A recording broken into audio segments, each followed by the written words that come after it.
Ben Franklin's World is a production of the Omohundro Institute and is sponsored by the Colonial Williamsburg Foundation. April 29, 1777. Dined at Yorktown, 24 miles from Hampton, Virginia. This is a pleasant town situated upon York River, which is navigable for the largest ships close to the town. Here is several very good gentlemen's houses built of brick, and some of their gardens laid out with the greatest taste of any I have seen in America, but now almost ruined by the disorderly soldiery. And what is more extraordinary, their own soldiers, the guardians of the people and defenders of their rights. Houses burned down, others pulled to pieces for fuel, most of the gardens thrown to the street, everything in disorder and confusion, and no appearance of trade. This melancholy scene fills the mind of the itinerant traveler with gloomy and horrid ideas. Here is a battery consisting of 12 pieces of heavy cannon to command the river, and a company of artillery stationed here. But they make a sorry appearance for so respectable a corps as the artillery ought to be. Nicholas Creswell.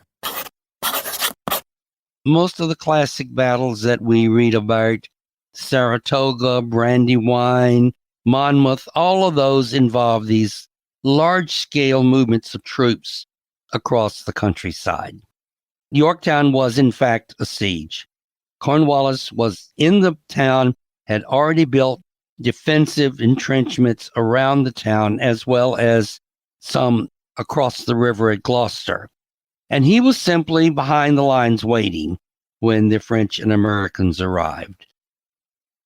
4.5 years before the Siege of Yorktown ended major military fighting in the American War for Independence, a young gentleman named Nicholas Creswell traveled through the small village of Yorktown on Virginia's York River. What Creswell saw reflected a town and community that had been disrupted and destroyed by the war. And yet, the destruction that Creswell recorded seems minor when compared with the destruction the British, American, and French armies inflicted 4.5 years later during the Siege of Yorktown. Our 4th of July commemoration continues in this second of 2 episodes about how everyday Americans experienced the American Revolution and its war for independence.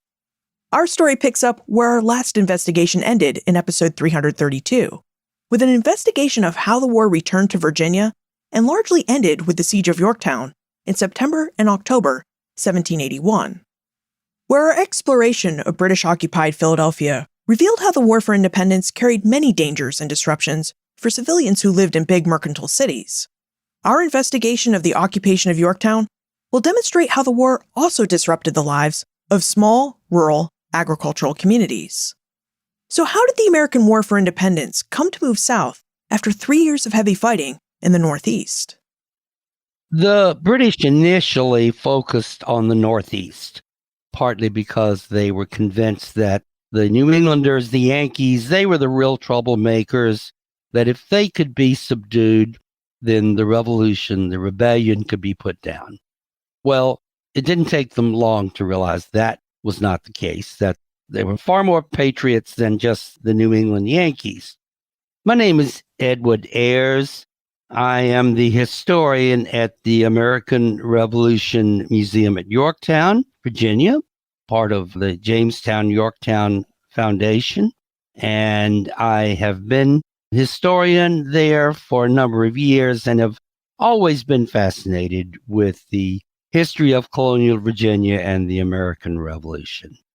The next phase was, well, if we occupy the main cities, what sort of were thought of as the capitals of this new rebellious group, New York, Philadelphia, then that will subdue them. Well, that didn't work either. The British could certainly hold any of those cities, Philadelphia or Boston or New York, but that didn't win the war. And they also realized that when they left those cities and went to the countryside, they were often found it very difficult to get any cooperation. The British thinkers thought, well, our problem is we need to operate in the South. That is where we will find more British support. By the time British General Lord Charles Cornwallis entrenched his army at Yorktown in August 1781, a lot had changed in the British military approach to the American War for Independence. The British defeat at Saratoga in October 1777 gave a significant boost to the diplomatic efforts of John Adams and Benjamin Franklin in France. The American victory at Saratoga was impressive, and Franklin and Adams were able to use this victory to finally convince the French to ally with the new United States. So for the last 3 years, between 1778 and 1781, Great Britain had been fighting a global war, and its top priority was no longer the American Rebellion. With France, Spain, and the Netherlands to contend with, Great Britain redeployed its army to protect its more lucrative Caribbean colonies and the shores of England.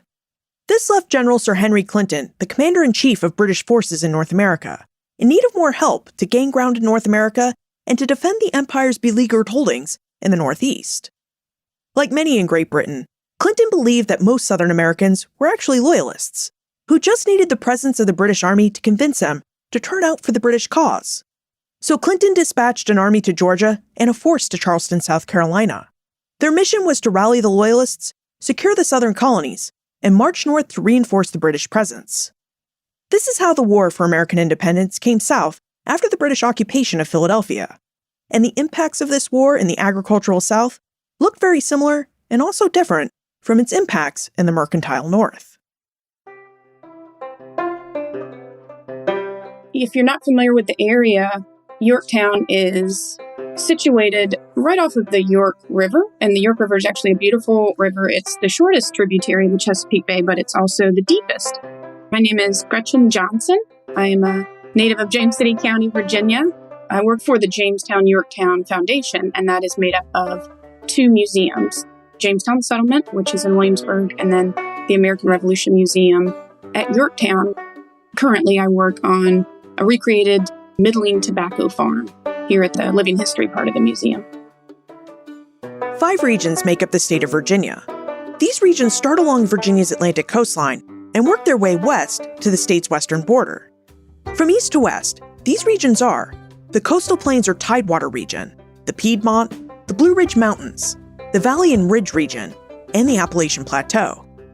Understanding these regions of Virginia is really important because region has played an important role in Virginia's politics and agricultural economy from their first English settlement at Jamestown in 1607. Yorktown is part of the Tidewater region. And it's called the Tidewater, in fact, because the Chesapeake Bay ebbs and flows, and because the rivers ebbs and flows, the major rivers being the Potomac, the Rappahannock, York, and the James. I'm Marcus P. Nevius, Associate Professor of History and Africana Studies at the University of Rhode Island. I'm also the author of City of Refuge, Slavery and Petite Maroonage in the Great Dismal Swamp, 1763 to 1856.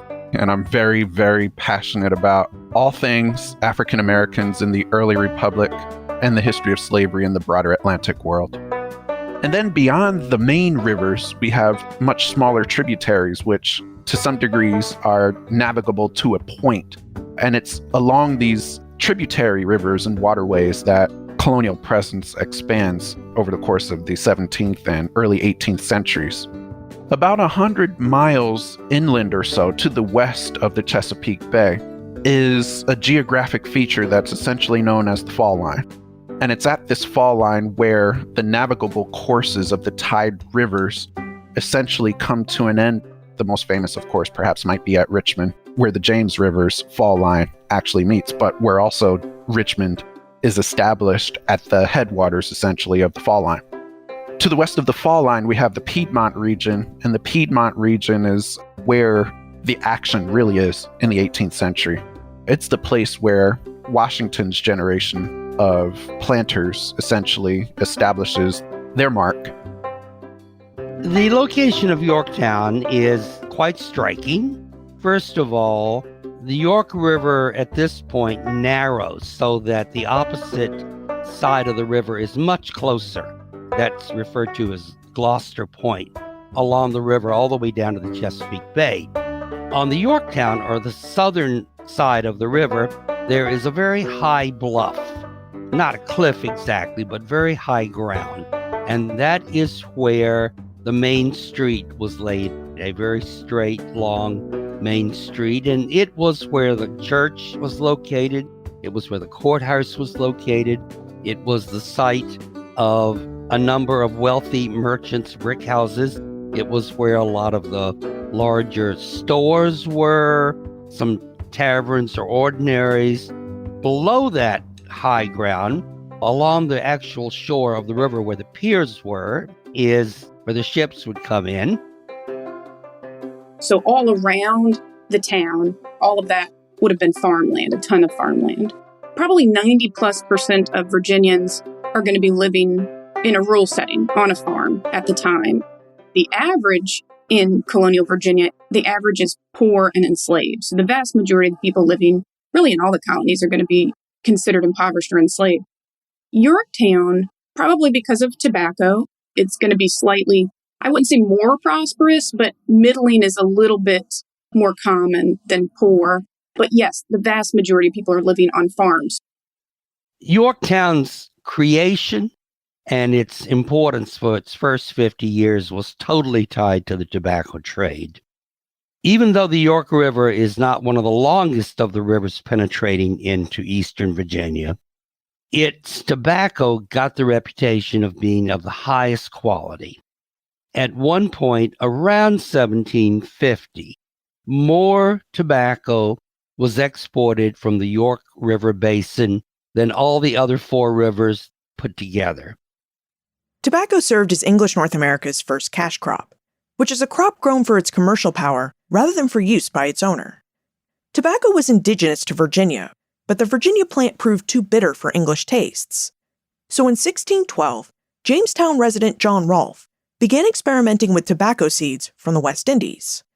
Rolfe found that this crop grew really well in Virginia's tidewater soils, and in 1613, he shipped the fruits of his labors back to England, which widely accepted his tobacco and clamored to buy it.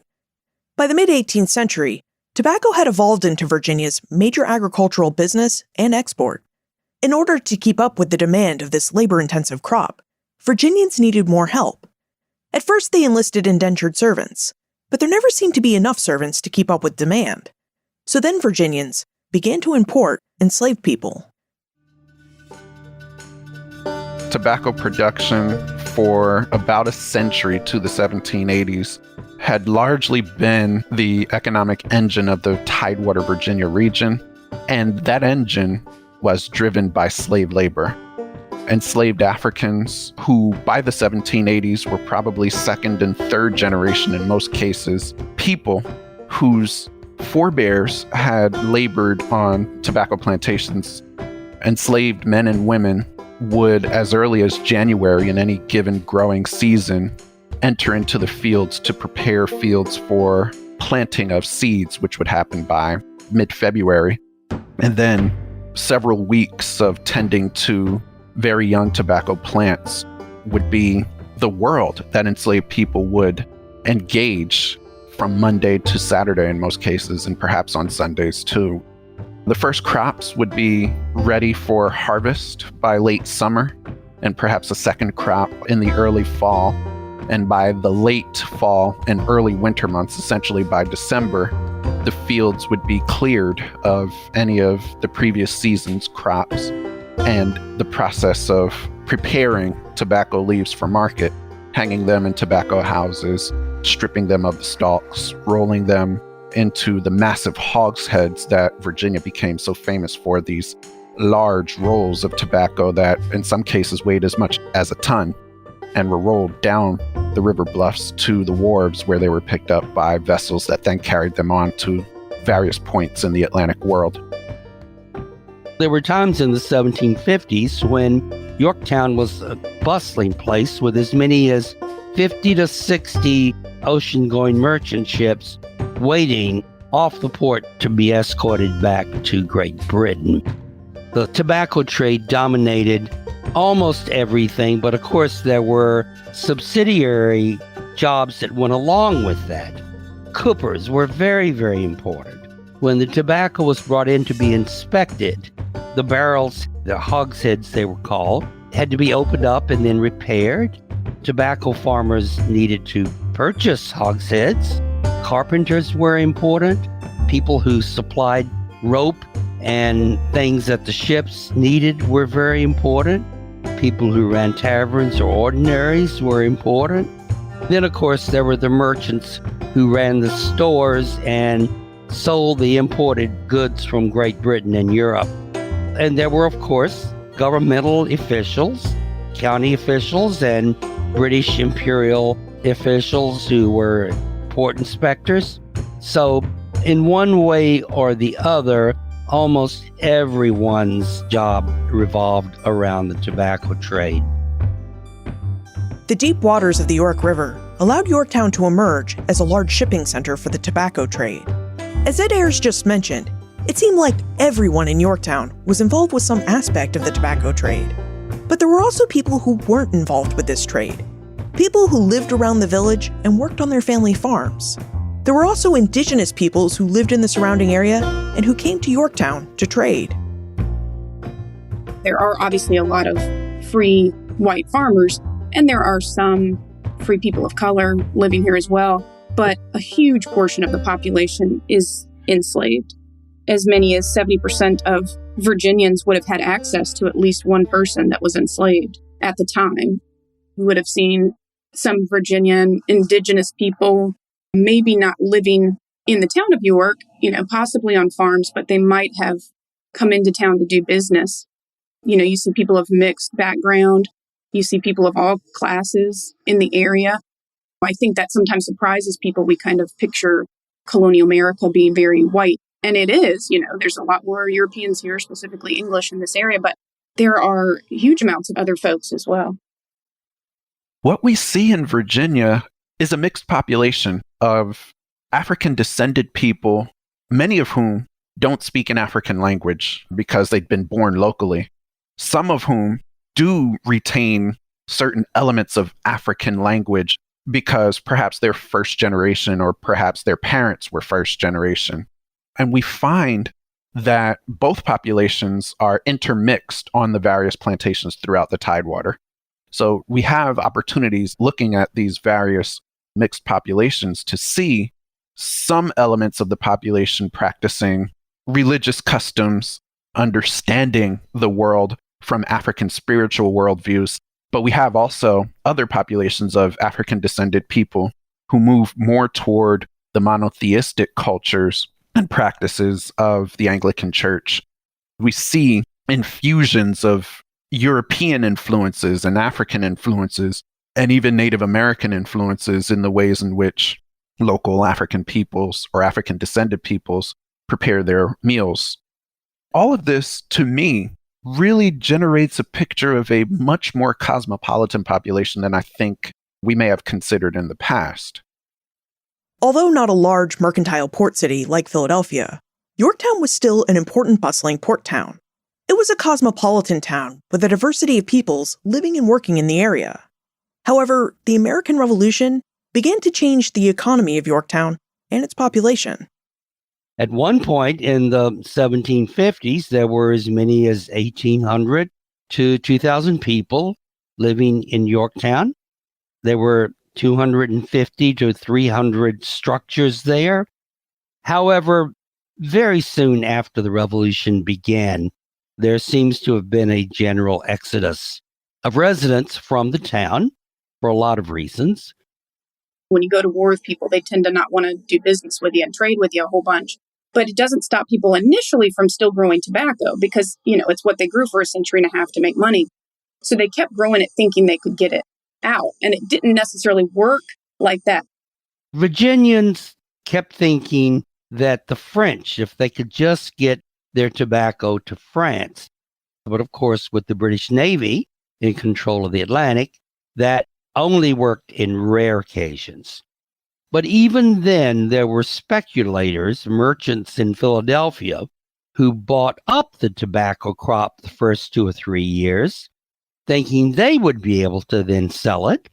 But eventually, by about 1778 or 79, Virginians grew less and less tobacco, and they shifted their production to provisions, wheat, corn, fodder for animals, livestock for meat. Growing demand for homespun textiles meant that cotton was increasingly grown because no more cloth was imported from Great Britain. The American War for Independence greatly slowed and at times stopped the Virginia tobacco trade. And this change altered the work and daily rhythms of everyday life. Here's Gretchen Johnson. If we're talking about farms, a lot of their work would have been the same, before, during, and after the war. But I think during the war, they just might be doing a lot of little extra things. Something that we talk about often on our recreated farm is textile production. So before the war, you're getting 90+% of your fabric and cloth from England, or at least through England. And people are sometimes surprised by that because they kind of picture everybody making everything themselves from scratch. But when you really think about what would go into that, somebody had to get flax seeds. You had to acquire enough flax seeds. You would have to sow them.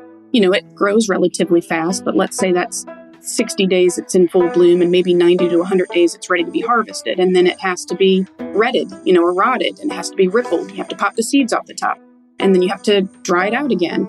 And then you have to break it open and knock away the broken pieces and hackle it, which is kind of the equivalent of carding if you know about wool and cotton. And then you'd have to spin it. And then if you had a loom, and a lot of people didn't, somebody would have to weave it. And you'd have to have thousands of yards of yarn to set up a loom. And they would have to weave it. And if you know what you're doing, you can actually weave pretty quickly. But let's say you wove enough for a gown, and that might be 5.5 yards of fabric. Then you would have to maybe dye it and cut it to a shape and sew it to an outfit. And also, you're still running the tobacco farm somehow. The inability of Virginia's tobacco producers to grow tobacco, just as they had in the pre-war period, hurt the economy of Yorktown. So did the move of Virginia's government. Since 1699, Williamsburg had served as the capital of Virginia. Located less than 15 miles from Yorktown, the prominence of Williamsburg had helped to attract business and merchants to the Yorktown area. But in 1779, Governor Thomas Jefferson and his government relocated the capital of the state to Richmond. There had been a feeling for some time, even before the revolution started, that because population growth and expansion to the west into the Piedmont had surged, starting with the 1740s and 50s, that perhaps the capital needed to be closer to where the center of population was beginning to develop. The outbreak of the revolution simply accelerated what would probably have happened eventually anyway. With British naval power dominating, ability to get to anywhere with these four rivers that struck deep into the heart of Tidewater, it was thought Williamsburg was not a very safe place to be. Richmond was further removed from the British Navy to strike and much safer to have the center of government. Events in 1775 and 1776 also caused Virginians to think about the safety of their capital. Although the worst of the fighting would not visit Virginia until 1781, Virginians who lived along the state's Middle Peninsula and along the Virginia Peninsula, which is where both Williamsburg and Yorktown are located, had experienced the fear, fighting, and disruptions of war as early as 1775. In April 1775, British brass decide to order the seizure of the arsenal in New England. Virginia's last royal governor, John Murray, Lord Dunmore, issues a similar order to seize the arsenal at Williamsburg. And he justifies the decision to do so by claiming that the arsenal would be safer aboard his vessel in the James than it would be in Williamsburg in the event that enslaved people rose in revolt and descended upon Williamsburg and captured the arsenal. The Virginia House of Burgesses did not respond well to Dunmore's fear-mongering, nor to Dunmore's order to take the arsenal aboard what essentially becomes derisively known as his floating town. But Dunmore keeps up the warnings that enslaved people would rise in revolt. By 1775, Virginia had a total population of about 500,000 people. Of those 500,000 people, about 210,000 were enslaved. Virginia had more enslaved people than any other mainland British colony. The knowledge that nearly half of Virginians were enslaved made Dunmore's warnings about slave revolts seem not far-fetched and very real. As news of the siege of Boston filters into Virginia in late June, and early July 1775, we have an equally deteriorating situation of imperial control in Virginia, by which June 1775, we find Dunmore taking refuge in the floating town on the river, and we find that enslaved people do respond to these rapidly deteriorating conditions by flooding to the British line at Dunmore's floating town.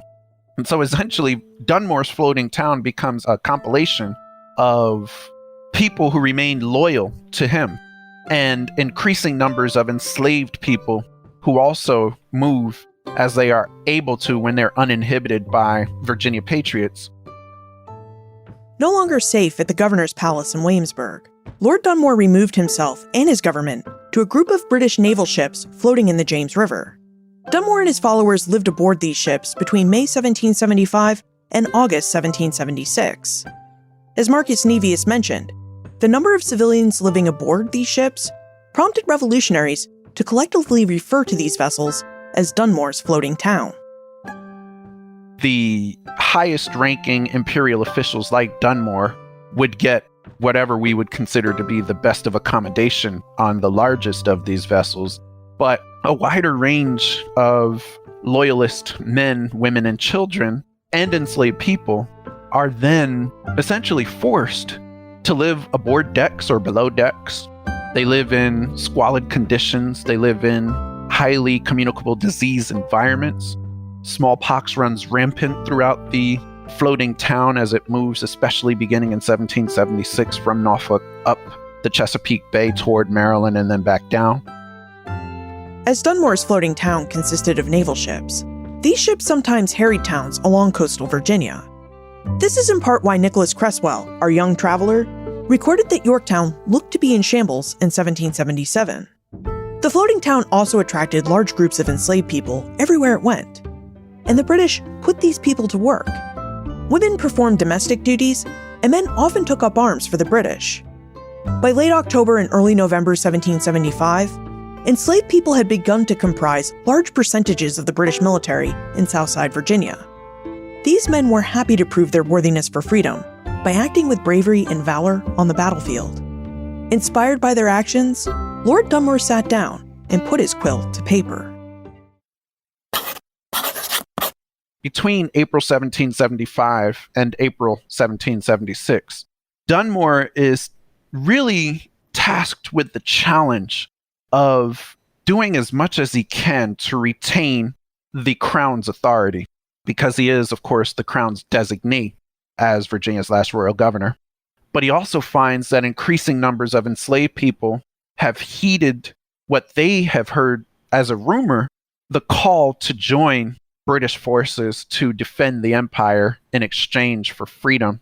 And so by late October 1775, Dunmore has decided to deputize, empower, or otherwise create a segregated regiment of enslaved people who might fight for the empire against the Virginia Patriots.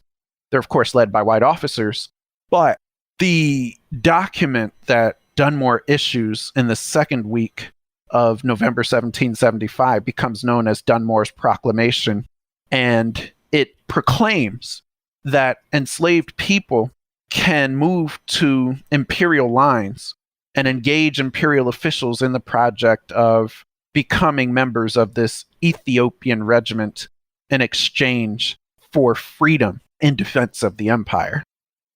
Although enslaved people throughout the rebellious colonies interpreted Dunmore's proclamation as applying to all enslaved people, men, women, and children who fled to British lines, his offer of freedom was actually more limited. First, Dunmore's order only applied to enslaved people who lived in Virginia and happened to be enslaved by revolutionaries. And second, the proclamation only applied to enslaved men who enlisted in Dunmore's Ethiopian regiment. But regardless of its narrow focus, Dunmore's proclamation proved popular among the enslaved and among British officials.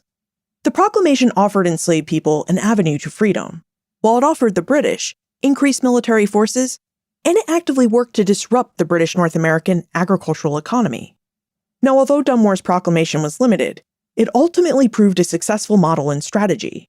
In 1779, British Commander-in-Chief Sir Henry Clinton used Dunmore's proclamation as a model for his more sweeping Philbrick Proclamation.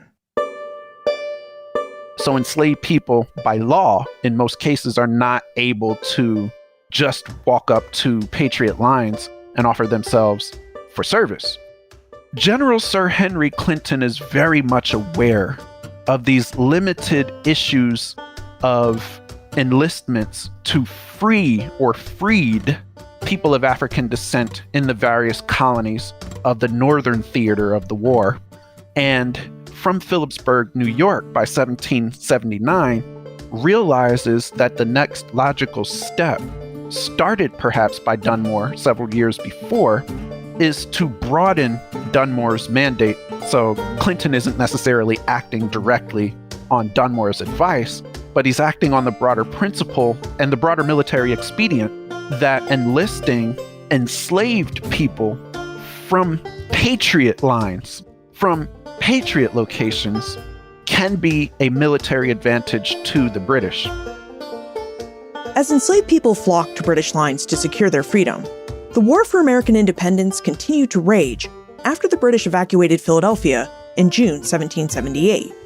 Unable to defeat the Continental Army and crush the revolutionary spirit in the northern colonies turned states, Sir Henry Clinton shifted British military strategy to the south. As early as 1780, the British besieged Charleston, South Carolina, and took it. They later took Savannah, Georgia, and then left a force under General Charles Cornwallis to subdue the Carolinas. And for a while it seemed to work. Cornwallis defeated one much larger American force at the Battle of Camden. Then a new general was appointed by George Washington, General Nathaniel Greene. And Greene was skilled in making better use of the local militia. And Cornwallis soon found out that he could not, in fact, count on very much loyalist support in the countryside.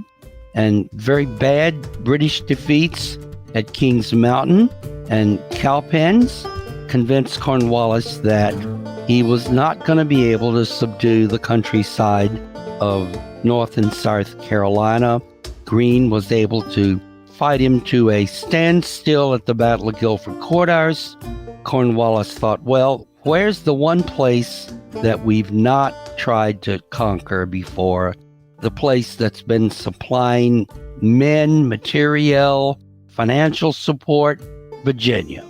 And that is when he decided to join a force that had already landed in Eastern Virginia early in 1781. The force Cornwallis decided to meet and combine forces with had landed in Virginia in January 1781. This force was under the command of American hero turned traitor Benedict Arnold. Virginia had not seen a major military engagement on its soil since the Battle of Great Bridge in December 1775. Now, although the British Navy blocked its tobacco trade, there was no large-scale fighting to prevent Virginians from farming. So Virginia farmers, like those who lived in and around Yorktown, shifted their farming practices to growing the wheat and livestock the Continental Army needed. Virginians' efforts to supply the Continental Army hindered the British military's efforts to destroy it. So Clinton dispatched Benedict Arnold to torch Virginia farms and generally wreak havoc across the state. Just how much havoc did Benedict Arnold and his British force raise? We'll find out from Ed Ayers, just after we take a moment to thank our episode sponsor and our partner on this 4th of July series, the Jamestown Yorktown Foundation. Are you looking for a unique way to further your exploration of early American history? Would you like to take a journey of historic proportions? You should make a trip to Virginia's historic peninsula, where the Jamestown Yorktown Foundation can help you discover the real people and events of two crucial moments in early American history: the English settlement of Jamestown and the American Revolution. The Jamestown Yorktown Foundation has 2 living history museums, where you can explore a recreation of the Jamestown settlement and a recreation of a 1770s Yorktown farm and military encampment. And while you're walking around these historic areas, you and your family can interact with historical interpreters who can show you what it was really like to live as one of the first English settlers in North America, or what it was like to live and work as a soldier or civilian at Yorktown. For more information about the Jamestown Yorktown Foundation and its museums, Visit benfranklinsworld.com/liberty. That's benfranklinsworld.com/liberty. And now, let's go find out just how much havoc Benedict Arnold raised. Arnold struck rapidly up the James River, burned a good part of the new capital in Richmond, retired back down the river, and was then later reinforced by General Phillips. All Washington could do was to send General Lafayette with a small force of light infantry detached from his Continental Army. And Lafayette, with the help of some militiamen, did the best he could to hobble or at least hinder Arnold and Phillips's force from being too terribly destructive. But then Cornwallis decided that in fact he should abandon Carolina and join up with the British forces already in Virginia, which he did in the summer. Cornwallis now vastly outnumbered Lafayette. All Lafayette could do would be sort of nipping at Cornwallis's heels, just make sure that Cornwallis had to be a little careful and not extend himself too much. And that was the way the situation stood until everything changed in the late summer of 81 with the news that a large French fleet would come up from the Caribbean and be operating off of the middle Atlantic coast later that summer. As Arnold and Phillips conducted their raids of the Virginia countryside, Cornwallis marched north from the Carolinas. He arrived at Petersburg on May 20, 1781. Cornwallis's men were tired, exhausted from the heat, and very hungry. Every time Cornwallis sent out foraging parties for food, pro-revolutionary and disaffected militiamen and civilians would harry and prohibit his men from gathering farm stores. Cornwallis's men were so weak that disease had begun to take its toll. His army of 7,000 only had 5,000 men fit for duty. Further, while at Petersburg, Cornwallis found that General Phillips had ordered him to reinforce Portsmouth at the mouth of the James River on the Chesapeake Bay. Cornwallis marched his army to Portsmouth and found it too low and swampy to be healthy. So he left a detachment of 400 men to hold the port and marched the rest of his army north to Yorktown. Cornwallis knew Yorktown to occupy high, healthier ground, and that it had a deep river channel and a good harbor for British naval reinforcement. Richmond, 1781. Our removal from York to this place, which I considered one of the calamities of my life, lost much of its bitterness when I found the succeeding fall that you and your much-loved family would also be obliged to follow. No sooner had you from necessity been forced to join us, and we were looking forward to days of happiness, than we were forced to separate again. Even here we found no rest for the sole of our foot. Another alarm this morning. Should it be confirmed that the British are really coming up James River, my poor dear mother will not continue a moment. Poor dear soul, what sufferings are hers. It's hard to describe why people would leave or wouldn't leave, depending on what was going on. And so the best comparison or analogy we had was when there's a big hurricane coming, and we know it's coming, and the government, the local government or the federal government tells you, you got to get out. And so there's obviously people who don't leave. And sometimes people will question that. Well, why wouldn't they leave? They were told to go. And I think we don't think about everybody having somewhere to go. So maybe you're not leaving because there's nowhere else for you to go. And this is the only thing you know, so you stay. And then there are people who, maybe you don't have the opportunity to leave or maybe you don't want to leave. So you do see some people staying. But as far as the town goes, a lot of the people had left by the time the siege come or were even given the opportunity to leave. For the 1781 events, Yorktown's final history, Yorktown is a pale shadow of what it had been just 25 years earlier when it was a bustling, thriving port.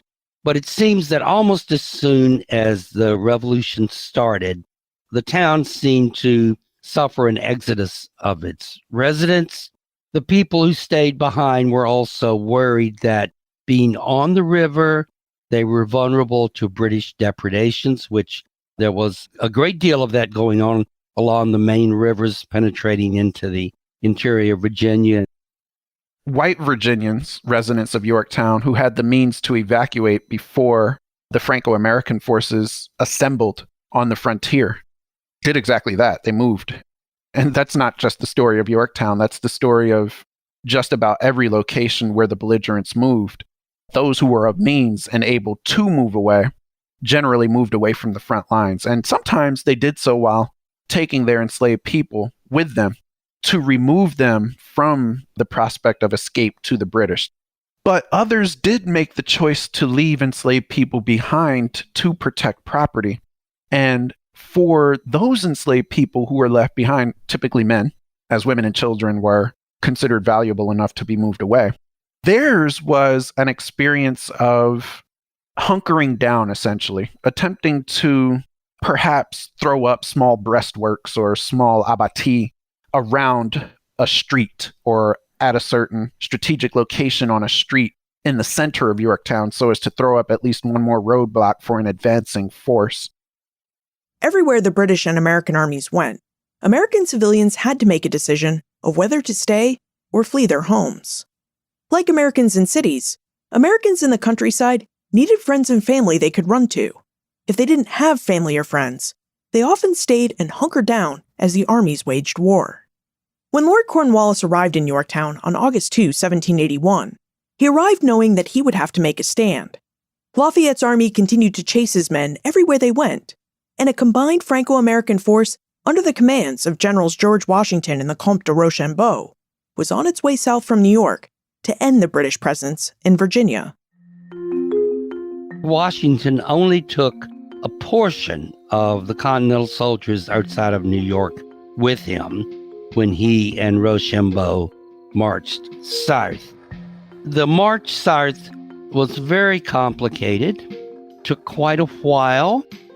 Some of the soldiers marched overland to the top of the Chesapeake Bay and were then taken south on a flotilla of smaller transports. The artillery and the cavalry marched continually overland the whole way. Washington and Rochambeau couldn't conceal the fact that troops were moving, but they tried to make it look like the combined French-American force was shifting south of New York, implying that they might try to attack New York. But by the time Clinton finally realized what had happened, it was beyond his ability to stop them.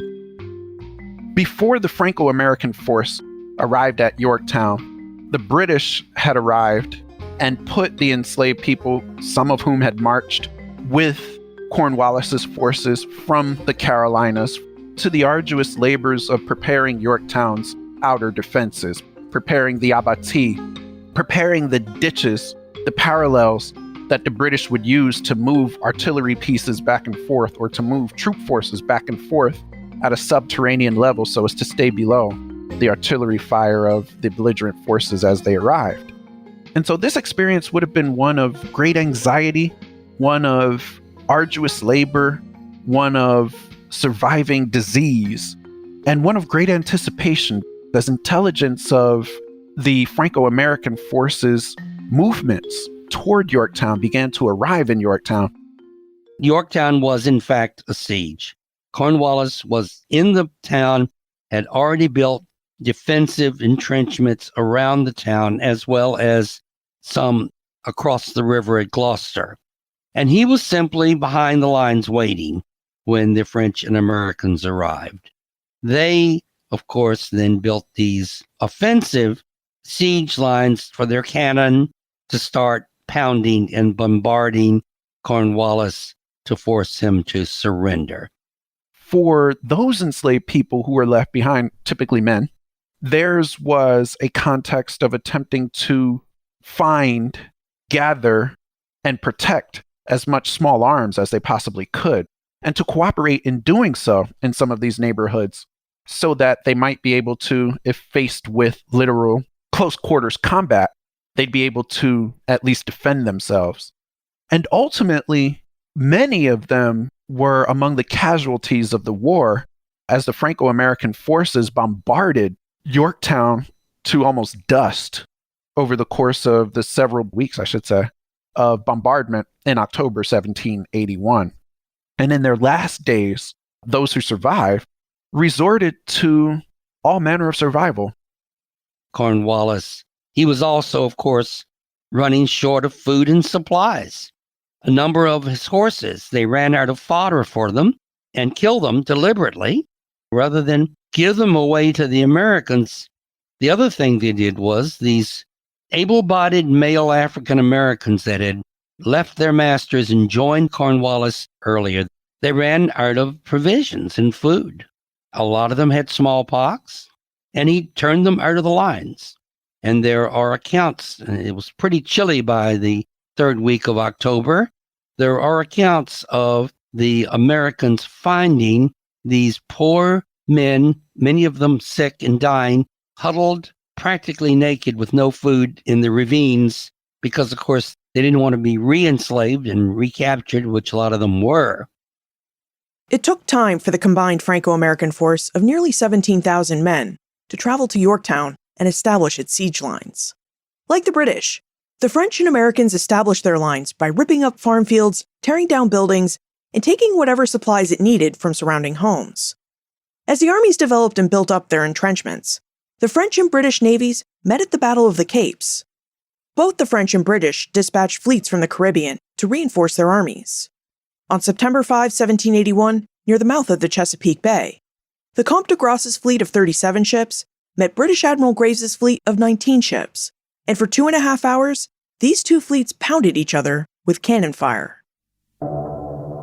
There was no absolute, clear, decisive victory, but the British admiral simply decided he needed to be repaired and went back to New York, leaving de Grasse in total command of the Chesapeake Bay, which meant that Cornwallis was not going to be reinforced.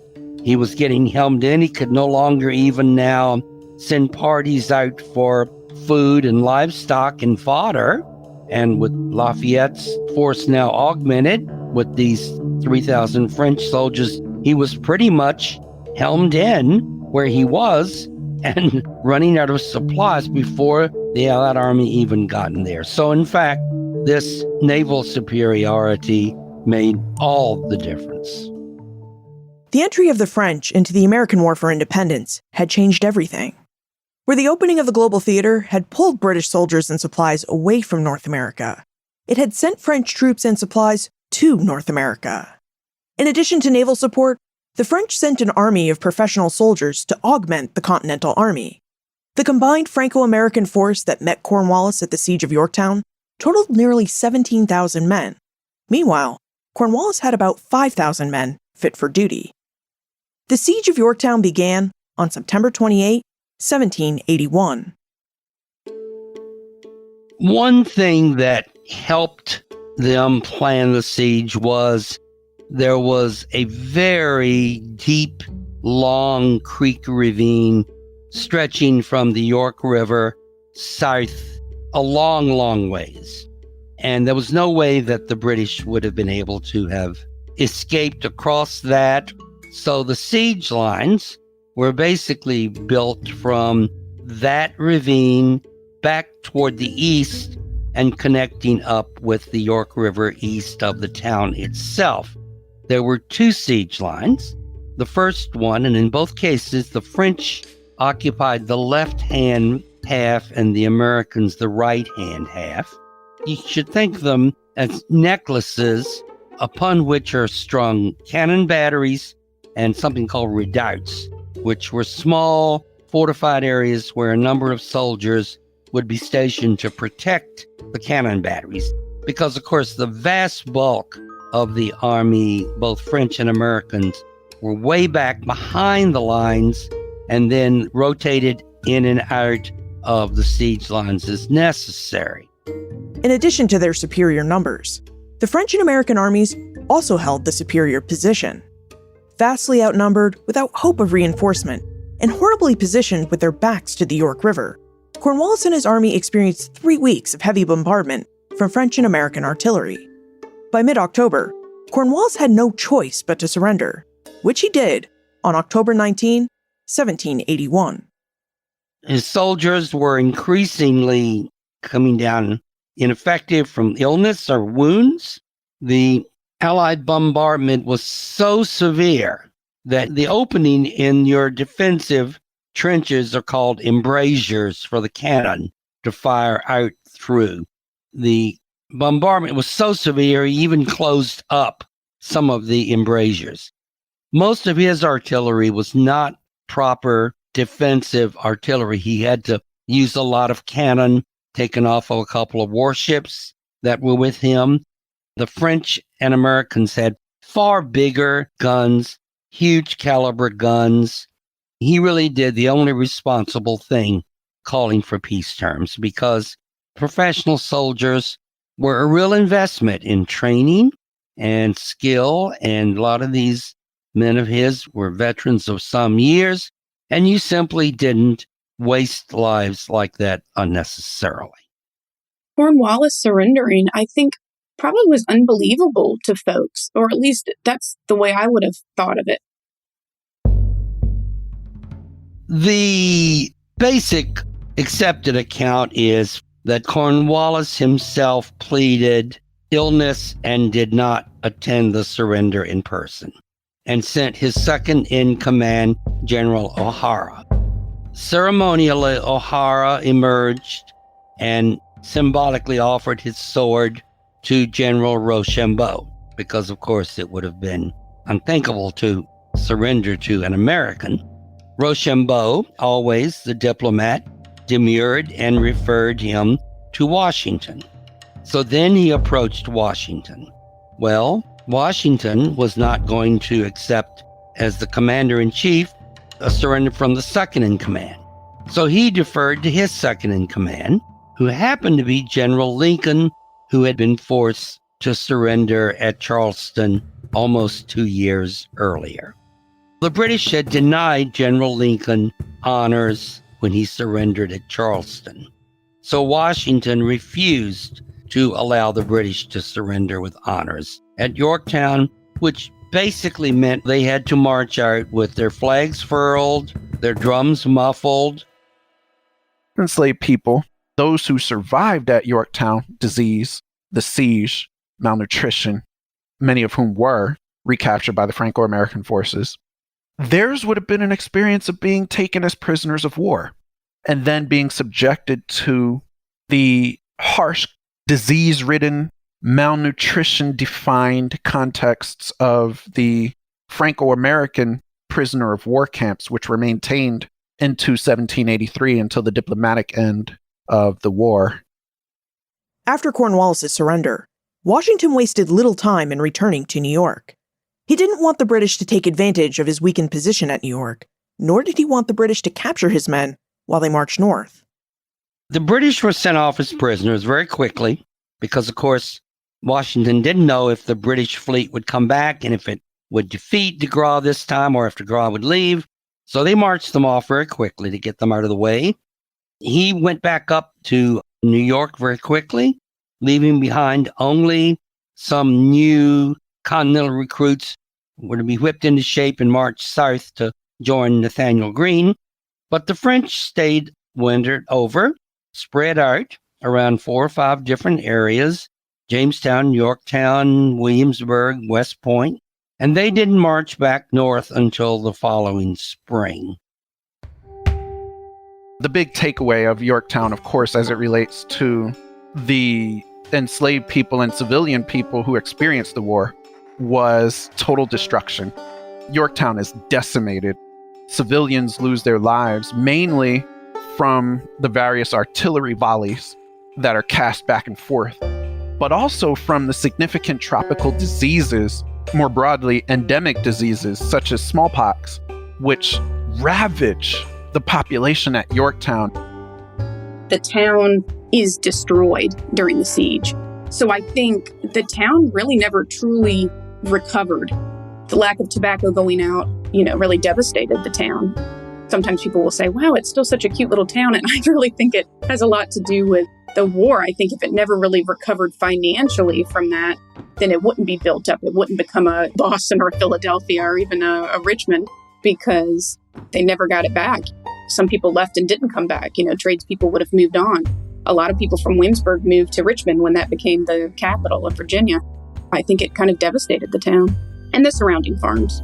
And I'm sure some of them stayed, especially if they were landowners, and rebuilt. But I imagine that's when a lot of folks picked up roots and left, moved on to somewhere else. While the British, French, and American armies marched off, Yorktown civilians came home to utter devastation. Their homes had been destroyed, their farms had been dug up for siege lines, and many of their enslaved people had either run away to British lines or died defending their property. Still, some residents returned and tried to rebuild. The offensive siege lines were filled in very rapidly because they didn't want them used in case the British did come back. The defensive ones around the town were not, and there are complaints because they've become mosquito breeders and they were disrupting the town. So there are some complaints in the county records asking for state help to level these works and rehabilitate the town. But there's really, without the impetus for trade and commerce and profit that had existed before, there's just not a great deal of capital or resources to do a lot of reconstruction. The town didn't disappear. It was still a good port, so there was still some commerce going on, and also the fisheries and oysteries, they continued to grow in importance, but it certainly was a very, very quiet backwater by 1800.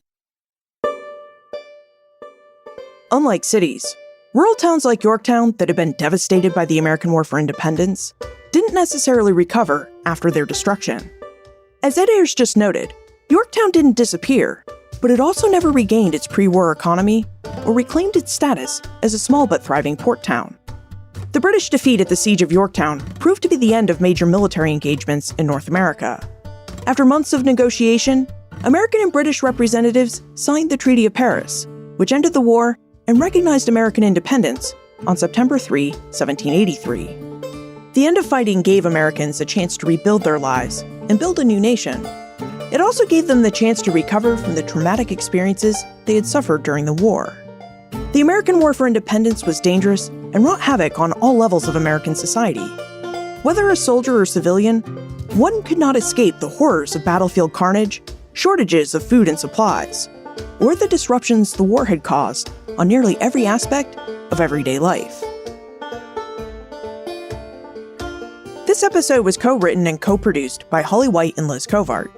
Kate Gruber of the Jamestown Yorktown Foundation provided additional assistance with this episode. Joseph Edelman and Holly White served as our voice actors. The music for this episode came from Blue Dot Sessions.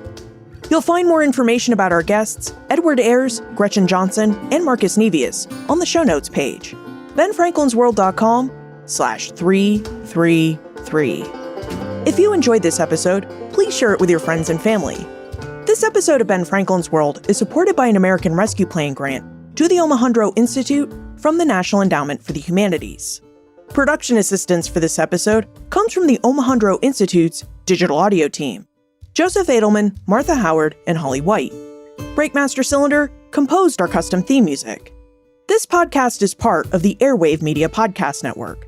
To discover and listen to their other podcasts, visit airwavemedia.com. Finally, Joe, Holly, and I really hope you've enjoyed our 2-episode 4th of July series. If you have suggestions for our future series, please reach out. Liz at benfranklinsworld.com. Ben Franklin's World is a production of the Omohundro Institute and is sponsored by the Colonial Williamsburg Foundation.